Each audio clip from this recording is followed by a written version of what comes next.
히브리서 8장의 그 시작은 요점을 이야기하면서 대제사장이신 예수 그리스도에 대해서 우리에게 한 번 더 언급을 해줍니다. 지금 우리가 하는 말의 요점은 지금까지 이제 쭉 설명했었던 그것의 가장 중요한 부분을 찝어서 이야기해 주겠다는 것이죠. 그러면 지금까지 했었던 그 말들이 무엇이냐? 도대체 바로 그 앞장 7장에 있는 내용이 우리에게 말해준 바, 그 내용을 우리에게 말씀하고 있는 것이죠. 그 7장에 대해서는 예수님이 대제사장보다 크신 분이시니 우리에게 설명을 해주고 있고요. 또 그분은 멜기세덱의 반차를 따라 오셨다. 그러니까 멜기세덱의 계보를 따라 오셨다라고 이야기를 합니다. 그러면 7장에서 가장 중요한 부분들을 몇 가지 찝어서 우리가 성경을 우리에 읽진 않았지만 앞장을 펴서 보면은 이렇습니다. 이 멜기세덱은 지극히 높으신 하나님의 제사장이다라고 1절에 언급을 해줍니다. 이 땅에서의 제사장이 아니라 하나님의 제사장이었다라고 말하는 것이죠. 하나님의 제사장. 그런데 그 하나님의 제사장에게 누가 11조를 드리느냐? 아브라함이 10분의 1을 그에게 나눠주니라 라고 이야기를 합니다. 이 내용은 우리가 창세기에서 봐서 아는 것처럼 그가 이제 조카 롯이 그가 그 전쟁의 휘용두리에 휘말려서 끌려가게 되죠. 그랬을 때에 그 조카 롯을 구하기 위해서 쫓아가서 집에서 길리온 자 318명을 데리고 전쟁터에 들어가서 싸우게 됩니다. 제가 전에 말씀드렸죠. 이 318명에서 집에서 길리온 자가 있다라는 것은 어떠한 상태다? 굉장히 큰 부자이다. 여러분 생각해 보세요. 집에서 종이 있는데 그 사람이 한두 사람이 아니라 318명이다라는 것은 굉장히 큰 부자라는 거예요. 근데 그것은 하나님께서 허락해 주셨다라는 거죠. 그때 이 말씀을 나누면서 에서도 정말 큰 부자다. 그래서 성경에 야곱과 에서가 너무 부해서 너무 많아서 하나님께서 함께하지 못하게 되는 상황 가운데 이르렀고 그래서 나눠지게 되는 상황. 근데 그것에 대해서 말씀할 때 이 아브라함이 얼마나 거부인지에 대해서 이야기를 했죠. 그래서 318명을 데리고 가서 전쟁터에서 싸워서 그 왕들과 싸워서 이기고 이거는 정말 대단한 거죠. 그렇게 해서 이겨서 전리품을 가지고 다시 이제 하나님께서 거하라고 하는 그 땅에 내려오게 됩니다. 근데 그때 가지고 오는 그 예물을 가지고 왔을 때에 그 앞에 나타난 자가 누구냐? 바로 이 멜기세덱이라는 이 제사장이었어요. 그랬더니 멜기세덱을 보자마자 아브라함이 어떻게 했어요? 그 전리품, 자신이 가지고 있는 그것을 가지고 하나님 앞에 11조를 드리게 됩니다. 10분의 1을 드리게 되죠. 그래서 11조의 첫 번째 예물드립니다. 뭐 이런 표현도 우리가 하곤 합니다. 근데 그 10분의 1을 이렇게 준 것은 4절 말씀이에요. 이 사람이 얼마나 높은가 생각해보라. 조상 아브라함도 노량물 중 10분의 1을 그에게 주었다라고 이야기를 해요. 자, 그리고 5절에서 보면은 제사장은 레위의 아들들, 그러니까 레위의 아들들에게 해당되는데 여러분 보세요. 지금 아브라함이 이때 자식이 있었나요? 없었어요. 그럼 당연히 레위도 없죠. 레위는 누구의 아들이에요? 야곱의 아들이죠. 그러니까 지금 아브라함이 이삭을 낳고 이삭이 야곱을 낳아서 그 아브라함의 허리로부터 나온 아들이 레위, 그리고 그 레위의 그 아들들이 결국은 제사장이 된단 말이에요. 그러니까 세대가 지금 뭐 이삭, 야곱, 그 야곱 다음에 레위 다음에 그 아들이니까는 4대에 걸쳐야지만 레위가 나와요. 그 아들들이 나온단 말이에요. 그런데 이미 제사장에 대해서 언급을 해주고 있어요. 근데 그 언급하고 있는 이 멜기세덱이라는 이 자가 얼마나 큰지 아브라함이 뭘 하고 있는 거예요? 제물을 바치고 있는 거예요. 근데 놀라운 것은 이 6절에 보게 되면은 멜기세덱은 아브라함에게서 10분의 1을 취하고 주니까 받습니다. 그리고 나서 약속받을 그를 위하여 복을 빌었네. 그러니까 복을 빌었다라는 그 내용이 얼마나 큰 의미인지 7절에 연이어서 설명을 합니다. 논란의 여지 없이 낮은 자가 높은 자에게서 축복을 받느니라. 그러니까 낮은 자가 축복을 받게 되어 있다는 거예요.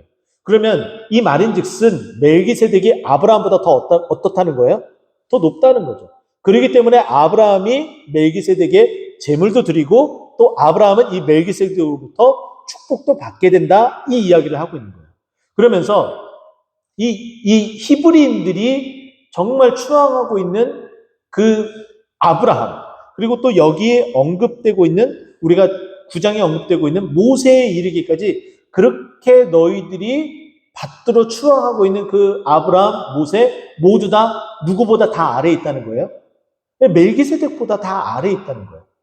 근데 그 멜기세덱을 쫓아서 예수님이 나셨기 때문에 예수님은 그 대제사장보다 더 높으신 분이시고 또 그 아브라함보다 높으신 분이시며 또 그 모세보다 더 높으신 분이라는 것을 우리에게 설명을 해주고 있는 거예요. 근데 예수님은 어떠한 제사장으로 오셨느냐? 7장 24절 말씀 보면은 예수는 영원히 계심으로 그 제사장 직분도 갈리지 아니한다. 여러분 보세요. 이 레위의 그 아들들이 계속 그 아들을 낳고 뭐 20반찬이 12반찬이 뭐 해가지고 나중에 사독의 제사장 계열이니 하면서 우리가 쭉 보게 되잖아요. 신약 성경이 이르기까지. 그러면 계속 그 가지가 갈라진단 말이에요. 레위의 아들들에 의해서 계속해서 그 가지가 갈라져서 나오게 되는데 지금 예수님은 그 직분이 어떻게 된다는 거예요?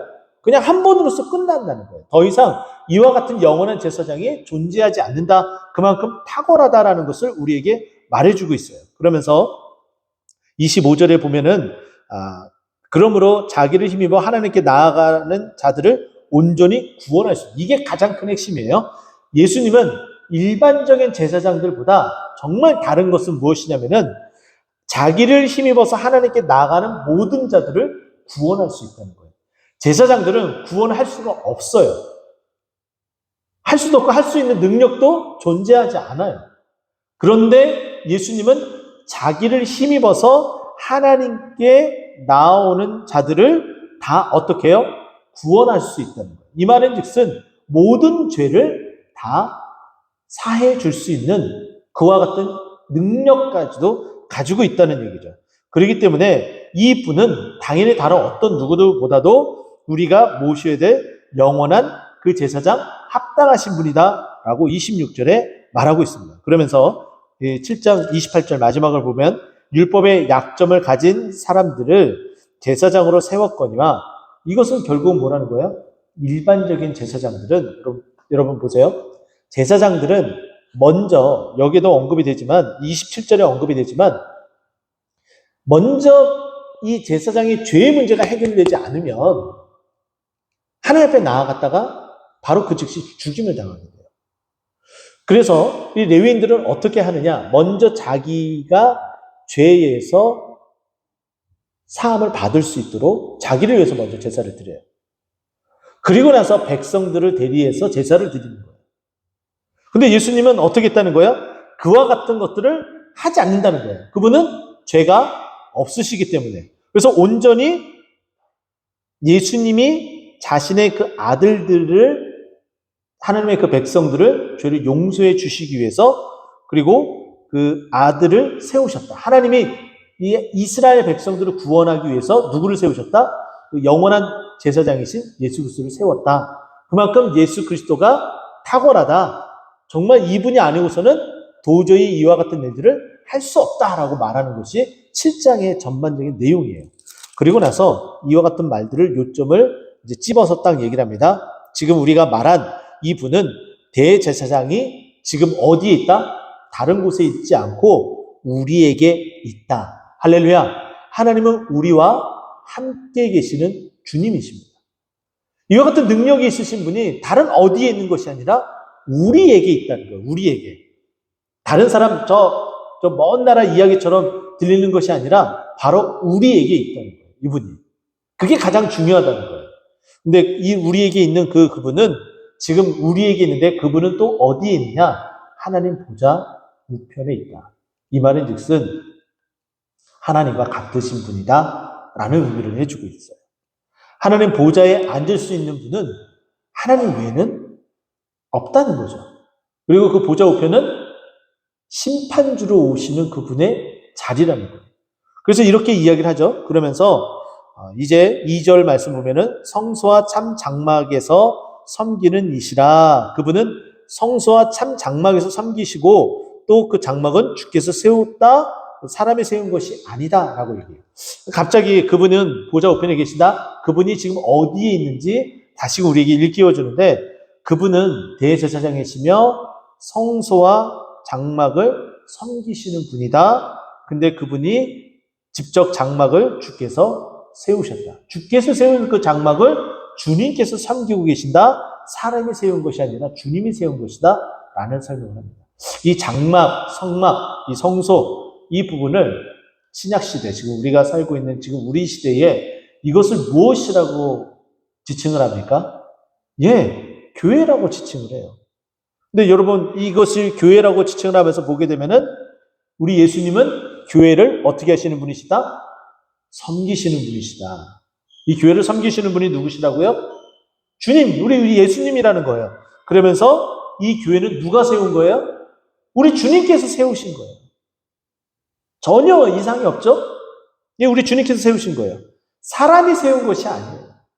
사람이 뭐 돈이 있어서 그리고 사람을 끌어당기는 그 힘이 있어서 그냥 이렇게 딱 만들어서 우리 모입시다 이렇게 해서 만든 것이 아니라 하나님께서 전적으로 이 교회를 어떻게 하셨다는 거예요? 세우시고 또 이 교회를 섬기시는 분이시다. 이것이 가장 중요한 부분이다라는 거예요. 그러니까 너희 히브리인들 지금 이 믿음의 핍박, 어려움, 고통 이 모든 것들로 인해서 이 교회를 떠나가려고 하지 말아라. 이 교회는 사람이 세운 것이 아니기 때문에 사람의 손에 의해서 와해되지 않는다. 없어지지 않는다. 하나님이 하셔야 된다. 근데 그 하나님이 이 교회가 흔들리지 않도록 변하지 않도록 그리고 굳건하게 어떻게 하신다? 붙잡고 계신다. 섬기고 계신다. 그렇기 때문에 너희가 그 믿음이 변치 않게 된다라는 것을 설명하는 것이 이 2절 말씀이에요. 그러면서 예수님께서 어떠한 일을 하시는지 3절에 이렇게 얘기합니다.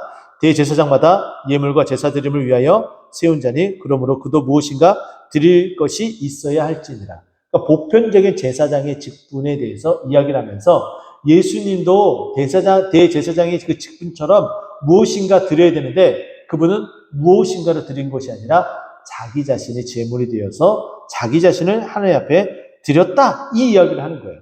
그래서 그 얘기가 4절에 나오죠. 예수께서 만일 땅에 계셨더라면 제사장이 되지 아니하셨을 것이니 자, 그분이 지금 하늘에 계시기 때문에 이 땅에 있는 그 제사장하고 다르다는 거예요. 이 땅의 제사장은 어떻다는 거예요? 제물을 드리는 그 역할을 하는데 우리 주님께서는 이 땅의 제사장이 아니기 때문에 그 제물 드리는 역할이 아니라 본인이 제물이 되고 또 그 제물을 받는 분이시다라는 것을 말하고 있는 거예요.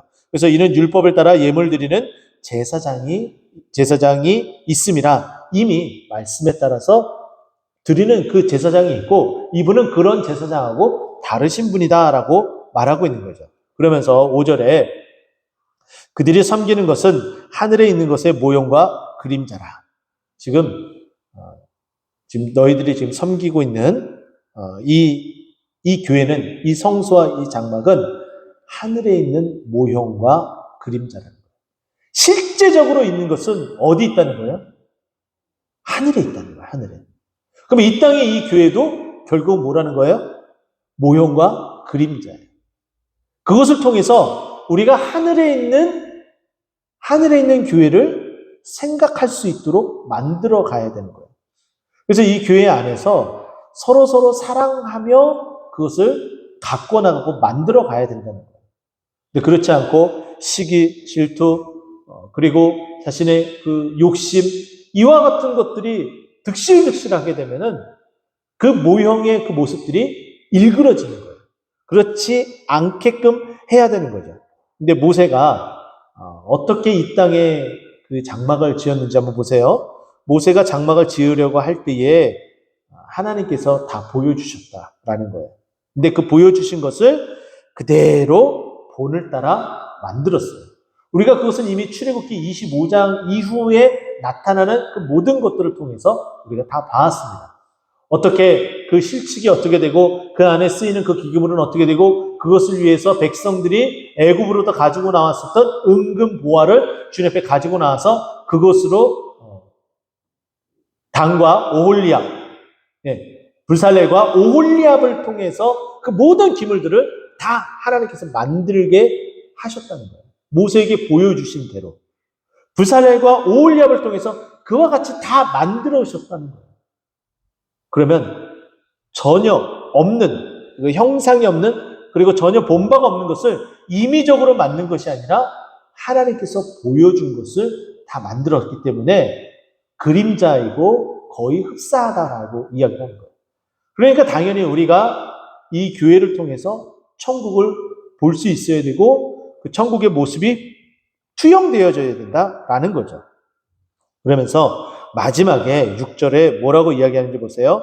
그러나 이제 그는 더 아름다운 직분을 얻으셨으니 라고 이야기를 합니다. 여기에 아름답다라는 표현이 나와요. 이 아름답다라는 이 표현이 어찌 보면은 그냥 미적인 것, 뭐 그렇게 표현할 수도 있어요. 그런데 이것은 미적인 것, 그 아름다움의 그 미적인 것이 아니라 그 능력을 말해요. 그 능력. 더 능력 있는 것. 그래서 뉴 아메리칸 스탠다드 버전의 영어 성경을 보게 되면은 여기에 더 아름다운 것에 해당되는 그 영어의 모습, 그 어떻게 표현되냐고 우리가 살펴보면 more excellent라는 표현이 있습니다. 그러니까 더 능력 있는 것, 더 힘 있는 것, 더 탁월한 것, 이렇게 표현을 하고 있어요. 그러면 무엇이, 어떤 것이 그렇게 더 탁월하느냐? 이 땅에서의 교회의 그 능력보다 그 하늘에서의 그 교회의 그 능력이 더 탁월. 우리 예수님께서 이 땅에서의 우리에게 줄 수 있는 것보다 천국에서 우리에게 주는 것이 더 탁월하다. 근데 그 탁월함은 어떤 것이냐? 그는 더 좋은 약속으로 세우신 더 좋은 언약의 중보신이라 라고 말을 하고 있어요. 여기에 보게 되면은 중보자다라는 표현이 나와요. 이 중보자는 이때 당시에 쓰였던 헬라어 단어를 보게 되면 메시테스라는 단어를 사용하고 있습니다. 이 단어는 헬라어를 쓰는 사람이라면은 어느 정도 이 단어에 대해서 다 알고 있어요. 이 메시테스라는 이 단어가 누구를 지칭하느냐? 이때 당시에 그 아테네에는 서로 충돌이 있는 의견 대립이 있는 문제가 야기되어진 어떤 그런 부분을 조정하는 사람이 있었습니다. 근데 그 사람을 메시테스라고 표현을 했어요. 근데 이 사람이 어떠한 자격 조건으로 그와 같은 그 자리에 서서 이와 같은 것들을 조정을 하느냐? 나이는 60세 이상이어야 되는 사람. 그러니까 삶의 경험의 노하우가 완전히 녹아 들어가서 이 상황적인 판단을 또 정확하게 하고 또 그 충돌이 일어나는 각각의 그 있는 그 사람들의 그 마음을 헤아려서 서로가 수긍할 수 있도록 만드는 사람이 바로 메시티스였다는 거예요. 그러면 이 말은 즉슨 결국은 뭐냐? 하나님께서 중보자, 언약의 중보자라는 것은 이 언약과 사람, 이 언약이라는 것은 하나님의 약속이잖아요. 근데 이 하나님의 그 약속과 사람, 그 우리는 이 모든 율법이 말하고 있는 613가지의 그 모든 것들을 다 지킬 수가 없어요. 당연히 율법 때문에 알게 되는 것은 죄밖에 우리가 깨달을 바가 없다는 거예요. 근데 여기에 더 좋은 언약이다라는 표현을 썼어요. 이전의 언약하고는 다르게 새로운 언약은 더 좋은 언약이다라는 거예요. 그러니까 이전의 언약은 금방 말씀드렸던 것처럼 죄를 깨닫게 되는 거예요. 죄를 깨달을 뿐이에요. 죄가 무엇인지만 지적을 해요. 그리고 우리가 죄인임을 낙인시켜주는 것이 옛 언약이에요. 근데 새로운 더 좋은 언약은 어떠한 기능을 하느냐? 그래, 맞아. 너희들은 죄인이야. 어느 누구도 여기서 예외가 될 수가 없어. 벗어날 수가 없어. 그런데 이제 새로운 언약은 거기서 그치는 것이 아니라 그 언약을 뛰어넘어서 그 언약이 말하는 그 죄에서 벗어날 수 있도록 구원을 얻게 해주는 것이야. 죄로 인해서 하나님과의 막혀진 그 담을 이제 허물어서 하나님과 화목하게 만들어주는 것이 바로 새 언약이야. 근데 그 언약을 이 중재를 해서 하나님 앞에 나올 수 있도록 해주는 것이 바로 예수님이셔. 이 이야기를 하고 싶은 거예요. 근데 예수님이 우리를 위해서 화목제물이 되셨다라는 것을 많이 들어보셨을 거예요. 로마서 3장 25절 말씀 보면은 이 예수를 하나님이 그의 피로써 믿음으로 말미암아 화목제물로 세우셨습니다. 어떻게 화목제물로 세우셨냐? 로마서 5장 10절 말씀 보게 되면 우리가 원수 되었을 때라는 거예요. 원수면은 하나님과 화목할 수가 있어요, 없어요? 없어요. 다가갈 수도 없어요. 원수이기 때문에 서로 죽이려고 안달이 나겠죠. 근데 하나님은 우리가 그 원수, 죽어야 마땅한, 죄로 인해서 죽어야 마땅한 불순종했었던 그 죽어야 마땅한 그 자들에게 어떻게 하셨다는 거예요? 자기의 아들을 죽이심으로 하나님께서 우리를 화목하게 하셨다라고 말씀하고 있어요. 그게 로마서 5장 10절에 있는 말씀이에요. 우리가 이렇게 지금 하나님 앞에 나와서 예배드리고 말씀을 들을 수 있는 그 모든 것은 다 새 좋은 언약 때문이다. 그분이 중보자, 하나님과 우리와의 관계 그 중간에 끼셔서 우리가 하나님 앞에 나아갈 수 있도록 도와주셨기 때문이야. 근데 그것이 구약의 대제사장이 했던 것인데 그 역할을 이제 우리에게 고스란히 하시는데 우리에게 무엇을 요구하시는 것이 아니라 우리에게 이것을 가지고 오라고 말씀하시는 것이 명령하시는 것이 아니라 본인 스스로가 제물이 되셔서 피를 흘리고 우리의 그 피로 우리 주님께서의 그 피를 흘리고 그 피로 자기 백성을 다 용서하시고 구원하신 분이시다. 우리가 그 하나님을 가지고 있다. 우리에게 있다. 이 말을 하고 싶은 것이 히브리서 기자예요. 그렇기 때문에 지금 현재 지금 현재 당하고 있는 핍박, 고난, 그거 큰 문제 될 것이 아니다. 우리는 다 이겨낼 수 있다. 우리 주님께서 능력으로 우리를 보호해 주실 것이다. 이렇게 말씀해 주고 있는 거예요. 그래서 히브리인들에게 희망을 주는 거죠. 너희들은 이렇게 좋은 새 언약의 중보자가 우리를 구원하신 것이다. 라고 말씀하고 있는 거죠. 그분은 그렇게 할 수 있는 탁월한 능력이 있다라고 말씀하는 거예요. 이처럼 우리가 주님을 더욱더 의지하고 주님의 그 능력을 힘입어서 주님과 우리 하나님과 더욱더 가까워지는 우리 모두가 되기를 간절히 축원드립니다. 우리 잠깐 기도했으면 좋겠습니다.